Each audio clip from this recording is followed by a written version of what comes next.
se vaya la pura. Muy bien, vamos a continuar. Nos quedamos ayer en la lámina 7, estado de fluidos y sus propiedades. Estamos hablando de las propiedades de los fluidos, ¿no? Creo que vimos ya densidad, viscosidad, peso específico, volumen específico. Y y ahí nos quedamos, ¿no? Vamos a ver. Vamos a compartir la presentación.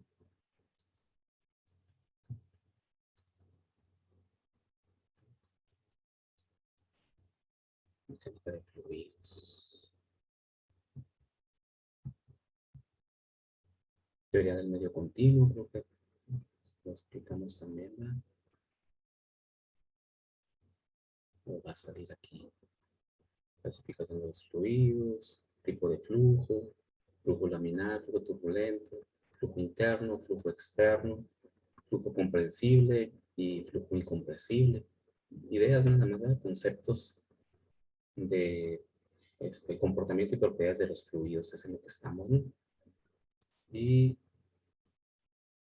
aquí nos quedamos, ¿sí? Cuando hablamos del número de Reynolds, para determinar el tipo de flujo que lleva un fluido, ¿no? Un número dimensional, que después vamos a hablar un poquito más de ellos, ¿no? Los vamos a usar mucho, comentamos ayer en fenómenos de transporte.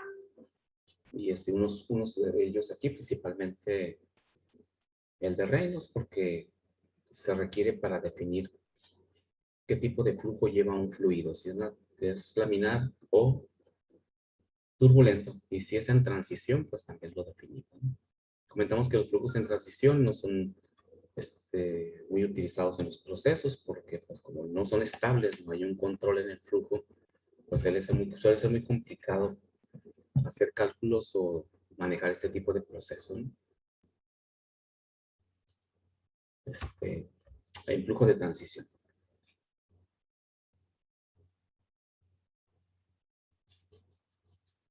Bien, vamos a continuar. Dice, las propiedades.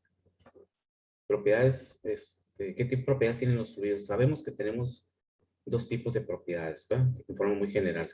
Propiedades intensivas y propiedades extensivas.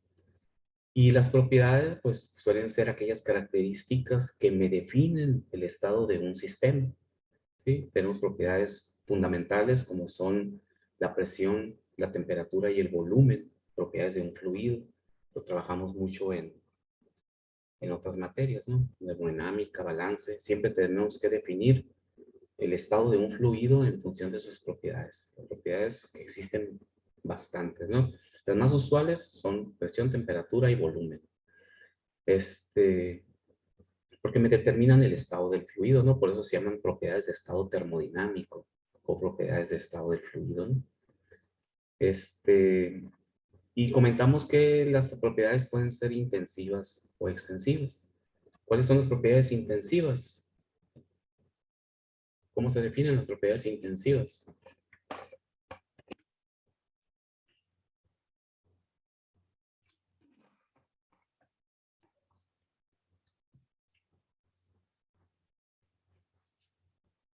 Por ejemplo, si tengo la temperatura de un fluido, de una sustancia, la que sea, le mido la temperatura a 1 metro cúbico de aire, 20 grados centígrados, y divido el metro cúbico de aire en dos porciones iguales, medio metro cúbico y medio metro cúbico.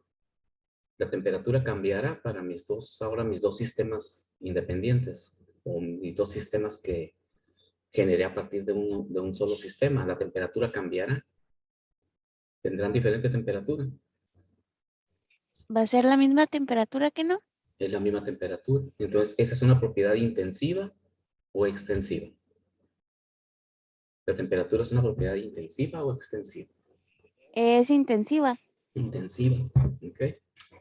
Las propiedades se definen en función de si dependen de la masa o no dependen de la masa. Cuando dependen de la masa, por eso son extensivas, ¿sí? Porque se extienden hacia una propiedad que es la masa, se involucra en una propiedad que es la masa. Por esa razón, la temperatura es una propiedad intensiva, seguirán teniendo la misma temperatura, ¿no? Entonces, dice, las propiedades intensivas son independientes de la masa. Al dividir el volumen de aire en dos partes iguales, realmente lo que estoy dividiendo es la masa, ¿no? Dividí la mitad de la masa de un lado y la mitad de la masa del otro. Y no afectó la temperatura, por lo tanto no depende de la masa. Estas propiedades, la temperatura, la presión y la densidad son propiedades intensivas. Igual la presión, ¿va? La presión que haya en ese metro cúbico de aire es la misma que hay en los otros 2 medios metros cúbicos de aire, ¿sí? La misma presión. ¿Y por qué no cambia la presión si tengo menos masa? ¿Por qué se sigue manteniendo la misma presión en los dos? En el medio metro y en el medio metro que la masa, que la presión del metro cúbico completo. ¿Por qué razón si ahí sí la masa cambió? Y la presión es el efecto de la masa, ¿no? Por eso lo pregunto. La presión por definición es el efecto de la masa de una sustancia.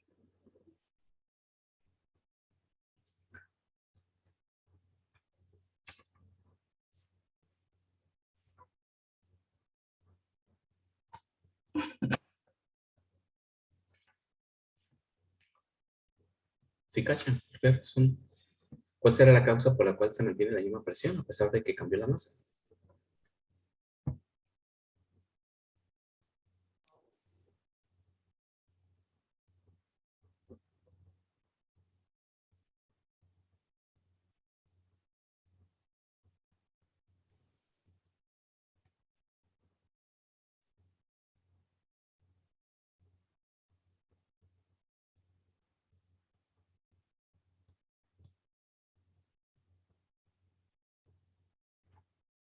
¿Qué es la presión? ¿Cuáles son las unidades de presión? ¿O cuál es la fórmula para presión? ¿Cómo calculo la presión? Por ejemplo, de un gas, en su fórmula. Es la presión es igual al número de moles, la constante R por temperatura sobre el volumen, Sobre el volumen. creo. Ujú. ¿Ok? Para un gas ideal, ¿verdad? Con la ecuación general, con la ecuación ideal me estás Ajá. comentando, ¿no? ¿Ok? Voy a tomar únicamente unas características, ¿no? Para el análisis. Las otras, pues ahí se pueden quedar, ¿no? Es la masa, o sea, es la fuerza. Recuerden que la masa es fuerza, ¿verdad? Cuando van al gimnasio y quieren levantar un disco ahí, para poder mover el disco, tienen que aplicar una fuerza, ¿no? Porque la masa en sí está ejerciendo una fuerza que ustedes tienen que vencer para poder mover la masa. Entonces, la presión es la manifestación de la fuerza, si queremos verlo así, los kilogramos fuerza que ejerce esa masa en función de la gravedad. Con respecto del volumen, dice la ecuación general, ¿ya? La presión dentro de ese cubito que digo que tengo de metro cúbico de aire tiene un volumen interno. Todas las superficies internas de ese cubo que contiene el aire, toda esa superficie es una superficie volumétrica. Entonces, la presión es la relación que hay entre la fuerza y el área de ese volumen, donde se está ejerciendo la fuerza del fluido, ¿verdad? Entonces, presión, ya en forma más general, es fuerza entre área, ¿no? Ustedes agarran su dedo y apliquen presión sobre la mesa. Con fuerza y el área de contacto entre su dedo y la mesa y se siente la presión, ¿verdad? Es lo mismo que ocurre con un fluido. Entonces, cuando agarramos y dividimos ese metro cúbico en dos, reducimos la masa a la mitad, pero también redujimos o se reduce el área o el volumen a la mitad y por lo tanto la presión no cambia, ¿sí? Por esa razón tienen la misma presión. Sí es cierto que la masa se dividió, pero también se dividió el área o el volumen, el área de ese volumen. Por lo tanto, la presión se mantiene constante. Es lo mismo que ocurre con la densidad. La densidad, por eso, también es una propiedad que no depende de la masa. Sí, porque al dividir la densidad de ese aire, la densidad del aire, no sé, 0.3 metros cúbicos perdón, 0.3 kilogramos por metro cúbico, por ejemplo. Cuando divido el bloque, divido el área, divido el volumen, pero también divido la masa. La mitad del área, la mitad del volumen y la mitad de la masa. Por lo tanto, la densidad no cambia. ¿Verdad? Todo lo dividí entre 2. Dividí la masa entre 2 y dividí el volumen entre 2. Por lo tanto, la densidad 0.3 metros cúbicos, kilogramos por metro cúbico. Por esa razón, sí, hay que checar la propiedad y hacer el análisis, el esquema mental, dicen, ¿no? Y analizar qué pasa con la sustancia y qué pasa con las propiedades, o las variables que definen esa propiedad, como en este caso la densidad, que es la masa y el volumen.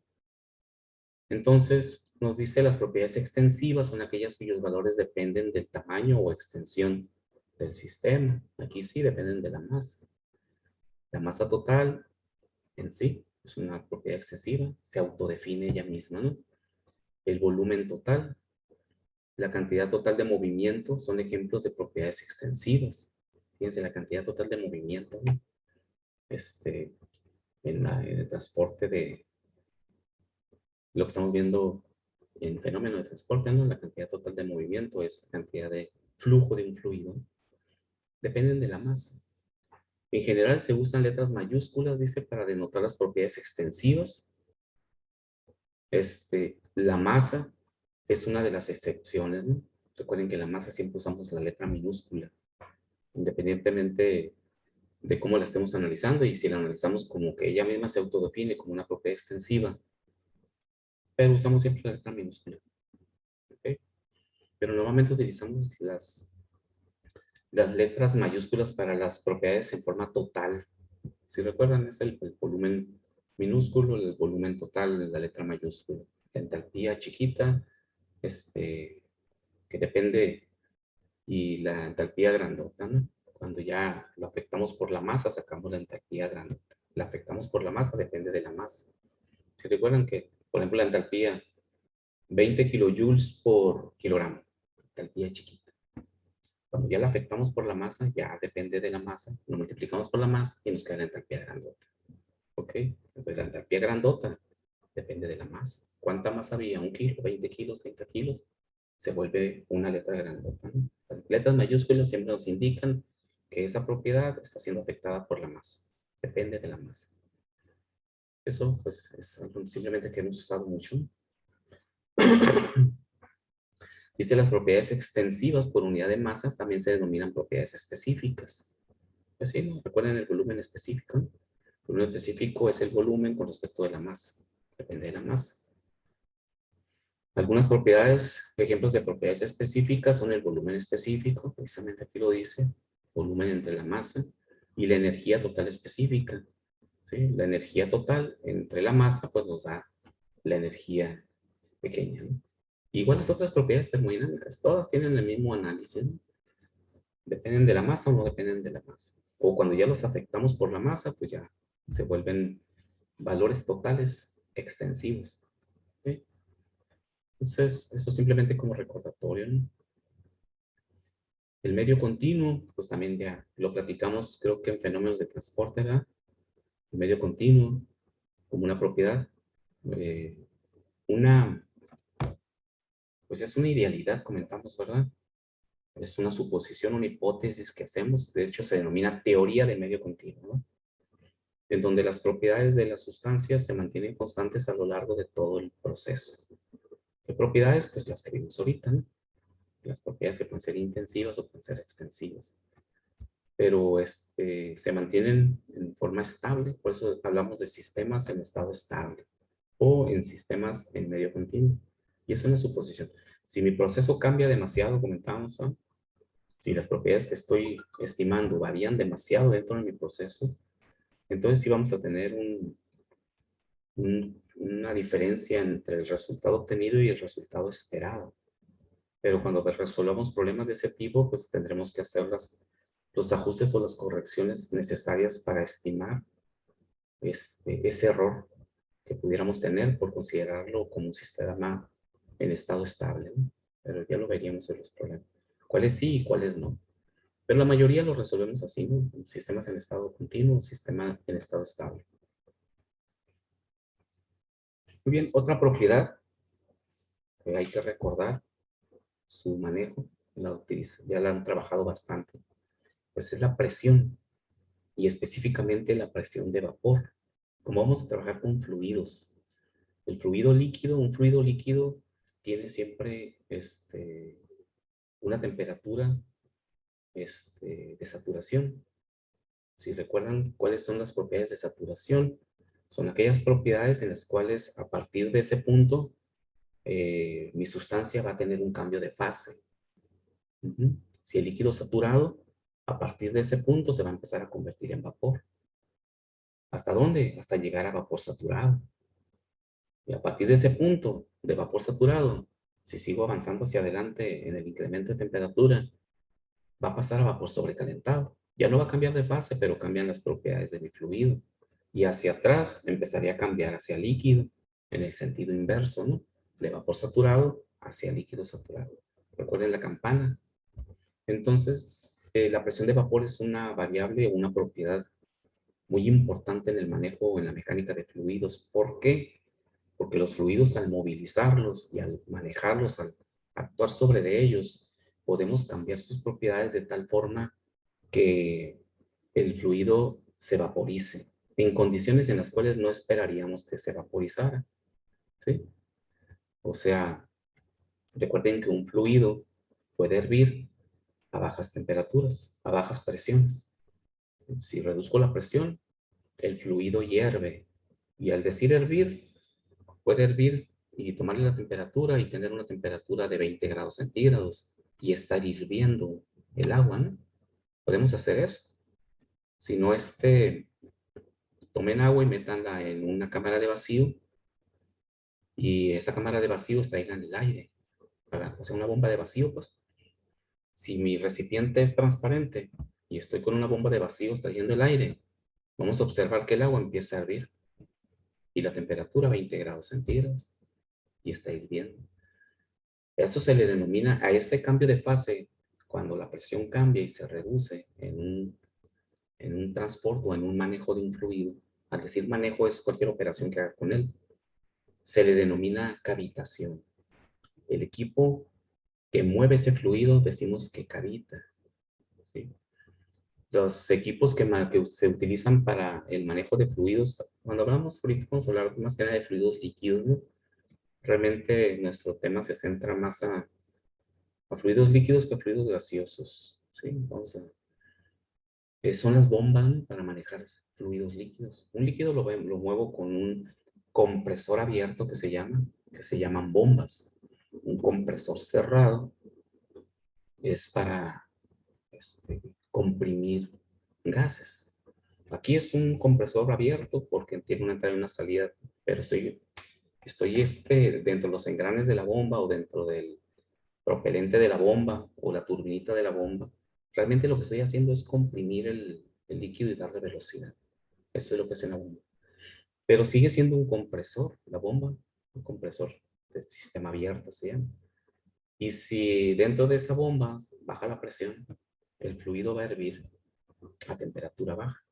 Y se llama, ya cuando lo tengo dentro de un equipo, se denomina cavitación. Y eso genera muchos problemas de manejo de los fluidos, por eso hay que tener mucho cuidado cuando estamos diseñando, estamos trabajando con un fluido líquido, observar siempre en nuestro diseño aquellos puntos probables donde pudiera haber una baja presión que va a generar que el fluido hierva, se vaporice y cavite. Deja de fluir simplemente, ¿no? Deja de fluir. Nosotros observaríamos que ya no impulsa nada la bomba porque la bomba no está hecha para mover vapor o gases, está hecha para mover líquidos y por lo tanto ya no fluye, está cavitando la bomba. Y hay otros ejemplos muy típicos que luego, un barco, por eso hay algunos bonitas que hablan de eso, ¿no? Las hélices de los barcos es otro ejemplo. Un barco puede estar con todos sus motores a toda potencia y no moverse. Y el capitán decir, acá, ¿por qué no nos movemos? Aceléralo y no se mueve el barco. Cuando la turbina gira, puede generar una baja presión en el eje de la turbina y ahí se vuelve una zona de muy baja presión. Y eso hace que el agua que está en contacto de la turbina se vuelva vapor, aunque el agua esté a 0 grados centígrados, ¿no? O si está en el Ártico, que el agua esté congelada pues, prácticamente. Esa agua va a hervir, se va a volver vapor, va a cavitar en el eje de la turbina y el barco no se va a mover, ¿sí? Entonces, ahí también se producen puntos de baja presión en las hélices de los barcos. Hay que diseñar. ¿Por qué empieza a cavitar? Pues puede ser porque se haya golpeado la hélice y cambia el ángulo con el cual está trabajando en el agua y eso hace que se generen bajas presiones ahí. O sea, vamos a ver algunos ejemplos de ese tipo cuando estemos ya en hidrodinámica, ¿no? Entonces, retomando aquí el punto tenemos que recordar entonces que los fluidos líquidos dependen, su punto de evaporación depende de la presión. Recuerden el que comentábamos en termodinámica.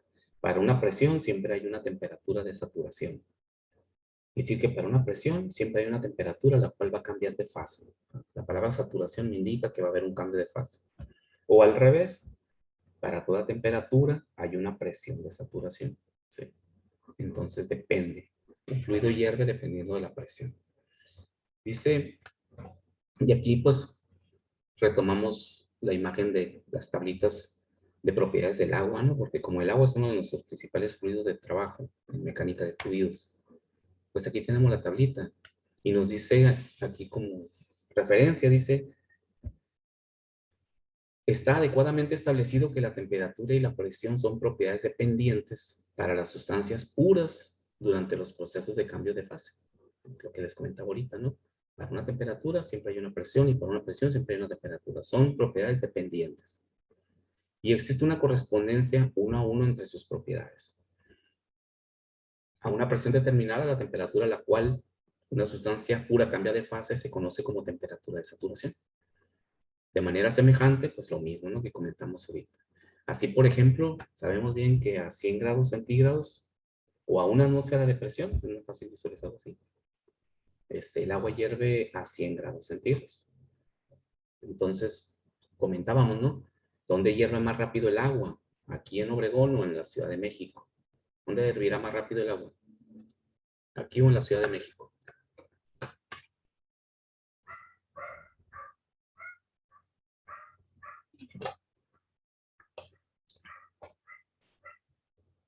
¿Lo saben?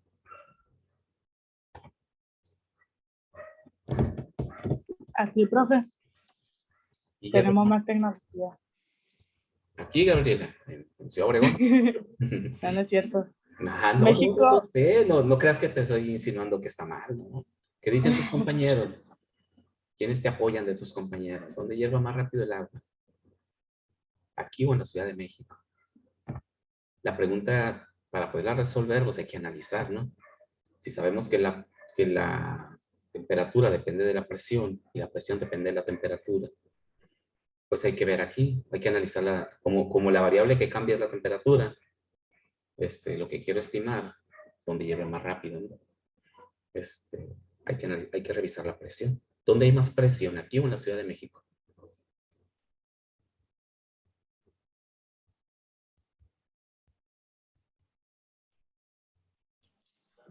Busqué en Google la presión, profe, y sale un poquito más alta en la Ciudad de México que aquí.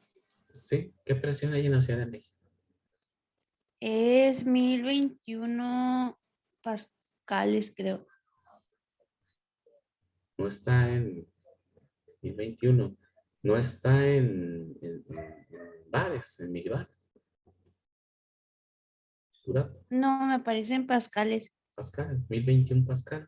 Son muy poquitos, 1021 Pascal. Una atmósfera son 101.300 pascales. Una atmósfera de presión. O sea, 101.3 kilopascales. Nosotros aquí en Ciudad Obregón, recuerden que la presión atmosférica es la carga de la masa de la atmósfera, ¿no? Porque la presión siempre sabemos que es el efecto de la masa, ahorita lo comentaba, ¿no? La masa. No hay otra cosa que genere presión. La presión de los fotones se dan cuando tenemos intensidades gravitatorias enormes. O sea, en el espacio sí pudiéramos tener el efecto de la presión lumínica, pero eso es otro rollo, ¿no? La luz realmente no ejerce una presión medible por nosotros, porque no tiene masa, los fotones. Entonces la masa depende, la presión depende de la masa. Entonces la columna de aire que hay a nivel del mar, que prácticamente estamos a nivel del mar nosotros, la altura de la columna de aire que estamos soportando nosotros, a eso es lo que le llamamos una atmósfera de presión, porque nos está presionando. Sí, comentábamos en termodinámica, no sentimos la presión porque estamos acostumbrados a vivir con ella. Pero si de repente desapareciera la atmósfera, ¿qué pasaría con nos? ¿Qué sentiríamos si de repente se fuera la atmósfera y no nos muriéramos, ¿no? Pero desapareciera la atmósfera? ¿Qué sentiríamos nosotros?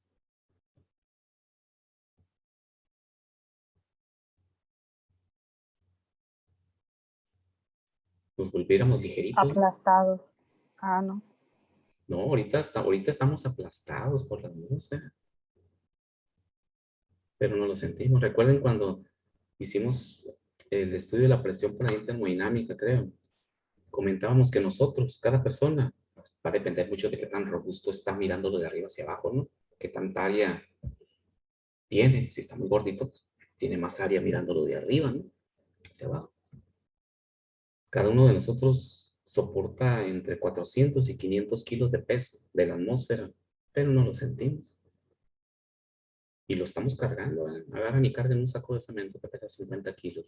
No lo podemos levantar.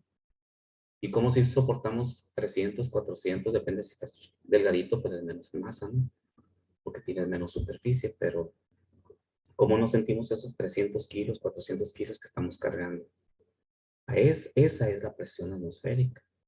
Si de repente desapareciera la atmósfera, pues nos sentiríamos liberados, ligeritos, porque ya no tendríamos ese peso que estamos cargando. Ahí nos daríamos cuenta de que, caramba, estaba yo cargando mucho peso y no me había dado cuenta. Porque hemos evolucionado dentro de la atmósfera y ya no lo sentimos, ¿no? Estamos acostumbrados. Entonces, otra vez la pregunta es esta, ¿no? ¿Dónde hierve más rápido el agua? ¿Aquí o en la Ciudad de México? ¿Dónde hay más presión? ¿Aquí o en la Ciudad de México?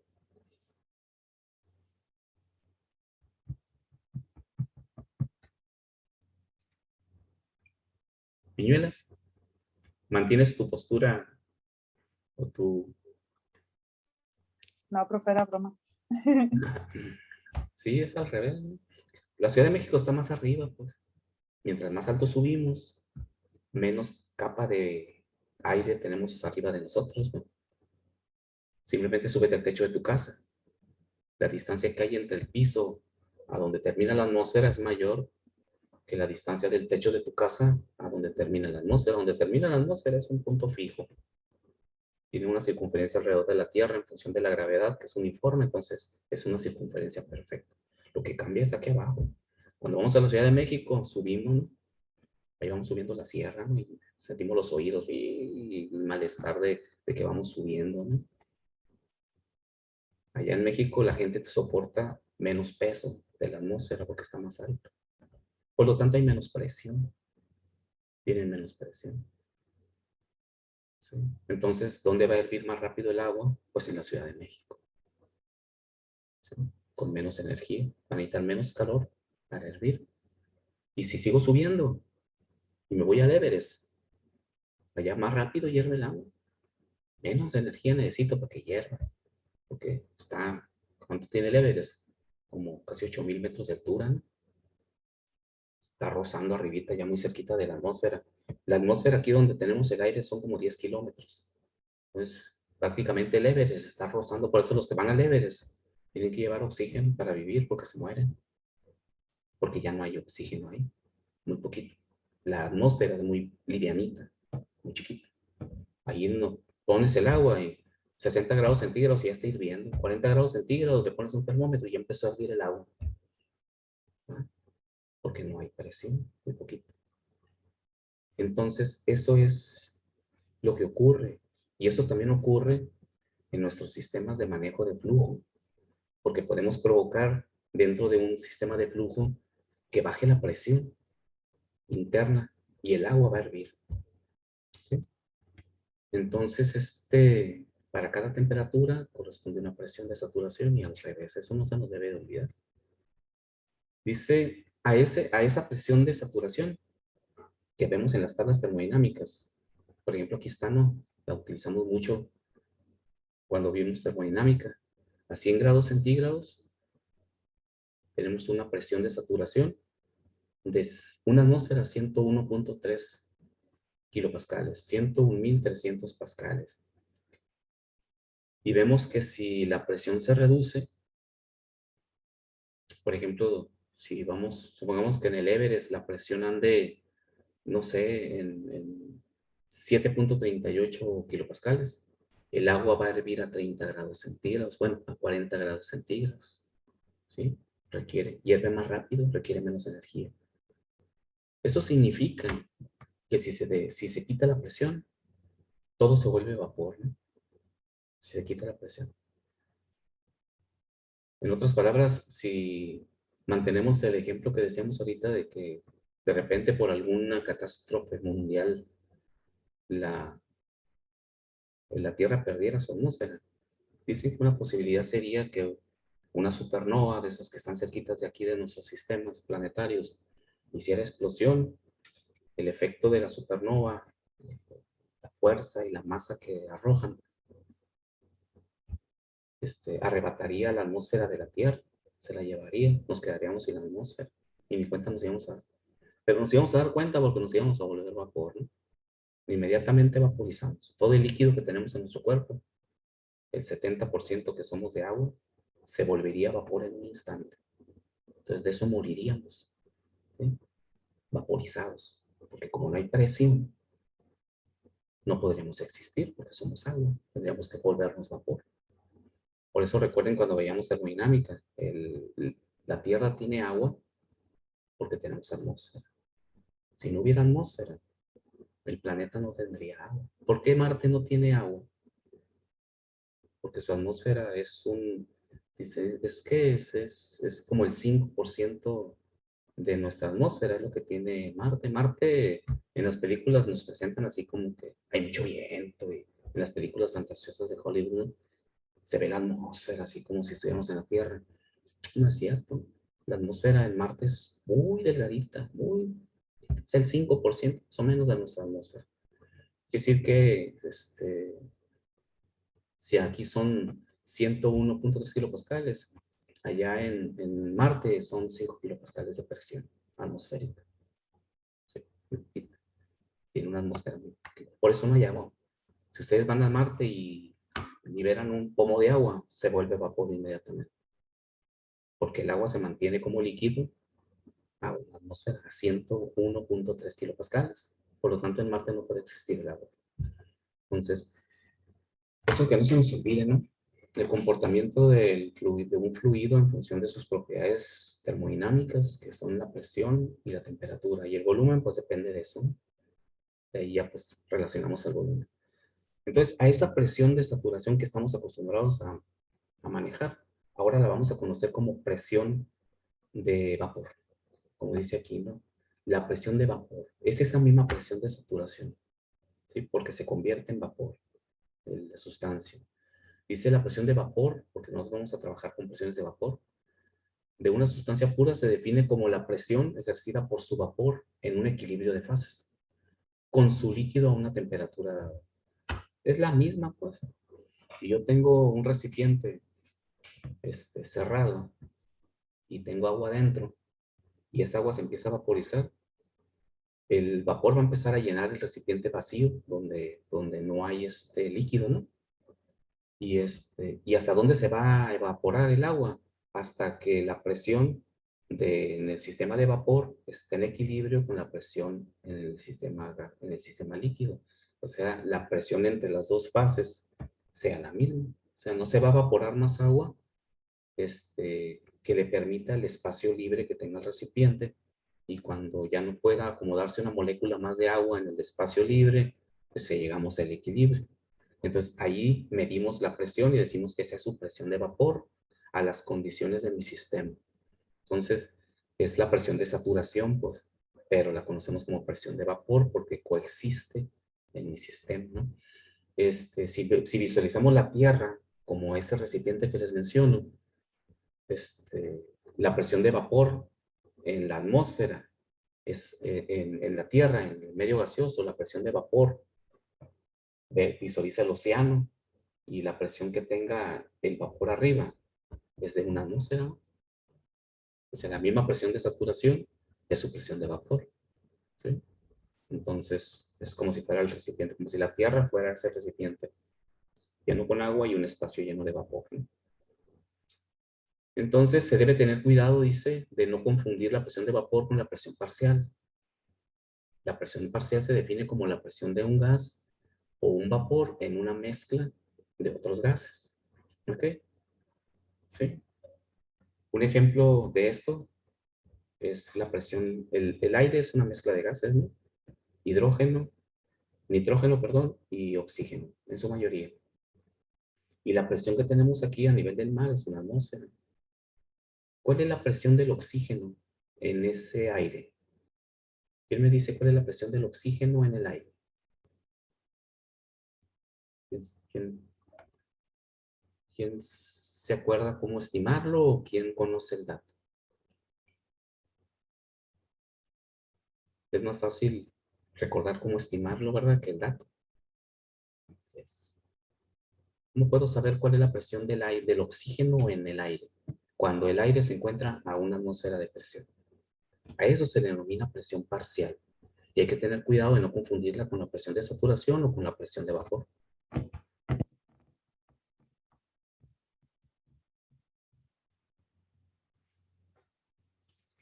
ver qué nos dice.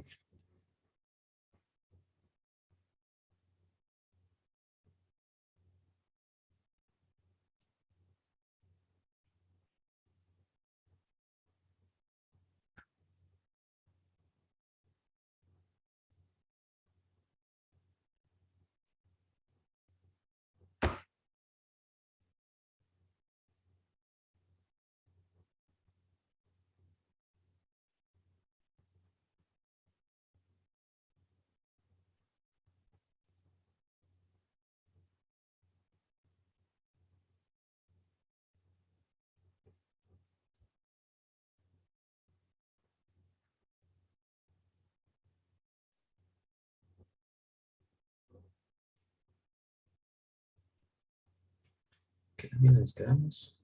Ya se va a acabar, ¿verdad? Lámina 10. Es muy fácil, jóvenes. El razonamiento lógico nos, nos ayuda a conocer este tipo de cosas. Si volvemos al punto que les decía ahorita, pues siempre que queremos analizar algo, hay que ver cuál es su fórmula o hay que ver cómo lo mido y de esa forma puedo resolver lo que se me esté preguntando, ¿no? En este caso, si estoy preguntando cuál es la presión del oxígeno en una presión total de la atmósfera, que pues vale una atmósfera, y que la presión que tiene el componente de una mezcla de gases siempre se denomina presión parcial de ese componente, como dice ahí. Entonces tengo que preguntarme otra vez, ¿qué es la presión? ¿Va? Para poder resolver la pregunta. ¿Qué es la presión? Dijimos ahorita. ¿Por qué se produce la presión? ¿Qué produce la presión realmente? ¿Qué produce la presión? Que dijimos que lo producía. En forma ya sin fórmula ni nada, ¿no? Es la fuerza sobre un área. ¿La fuerza de quién? ¿En la atmósfera? ¿Y la atmósfera qué es?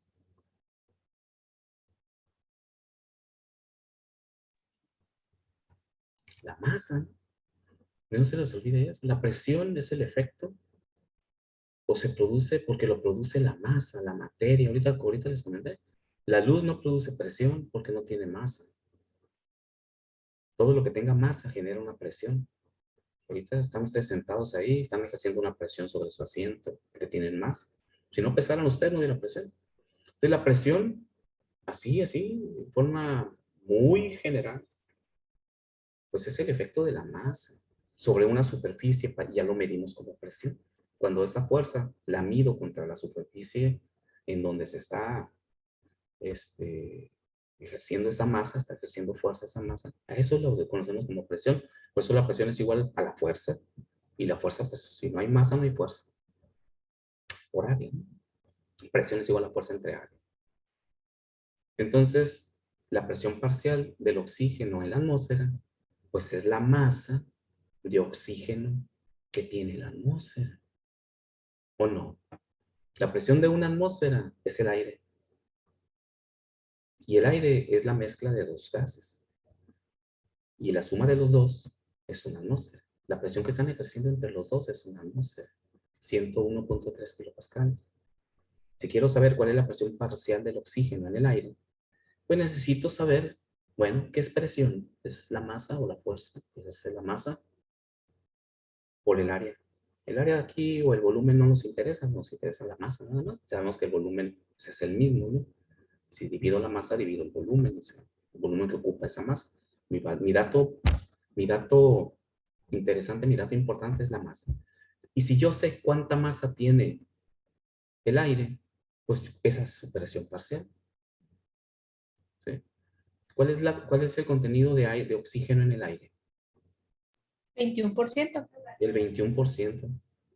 Y recuerden aquello que mirábamos, ¿no? El porcentaje en volumen es igual a la fracción en volumen y eso es igual a la masa que ocupa mi sustancia. Es su fracción, pues, su fracción volumen. ¿Sí? 0.21. Su fracción, porque era el 21%, 0.21. Lo cual significa que si la presión total es una atmósfera, ¿cuál es la presión parcial del oxígeno en la atmósfera? Pues 0.21 atmósferas, ¿no? ¿Y cuál es la presión parcial del nitrógeno en la atmósfera? Pues 0.79 atmósferas. La suma de 0.79 más 0.21 me da una atmósfera. ¿Sí llega? Que no hay que conocer el dato, hay que analizar la propiedad que estoy queriendo definir, ¿no? La presión parcial. ¿Okay? Si conozco la composición, conozco su presión parcial. Entonces siempre es así. Claro, hay que conocer la presión total, ¿verdad? Aquí coincide que es una atmósfera. Si mi sistema está a una presión diferente, es exactamente lo mismo. Si mi sistema es un gas que está comprimido y hay 2 atmósferas de presión, pero sigue siendo aire a 2 atmósferas de presión, y el aire pues sigue siendo oxígeno, 0.21 de oxígeno, 21%, pues ahora va a ser el 0.42, ¿verdad? 2 por 0.21, pues 0.42 atmósferas. ¿En dónde? En las 2 atmósferas totales de mi sistema. Pero siempre es lo mismo. ¿Ok? Entonces, esas se denominan presiones parciales. Y cuando hacemos estudio de mecánica de fluidos,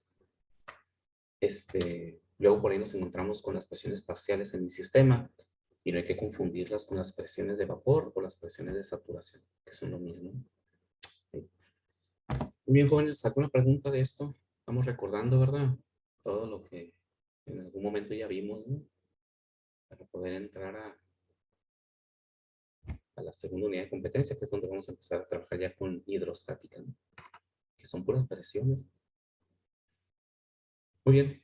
Y el concepto de cavitación, ¿no? Recuerden entonces a ese hecho de que un fluido líquido pueda hervir o convertirse en vapor o en gas,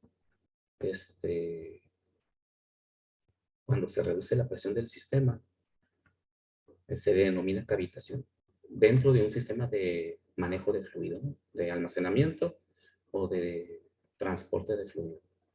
En el almacenamiento pues no ejercería ningún problema, simplemente se va a convertir en vapor, pero en la bomba sí, y ahí se llama cavitar. Muy bien, jóvenes. Entonces, nos vemos. Tengan un buen fin de semana ahora sí, ¿no? Y nos vemos el próximo martes, ¿no?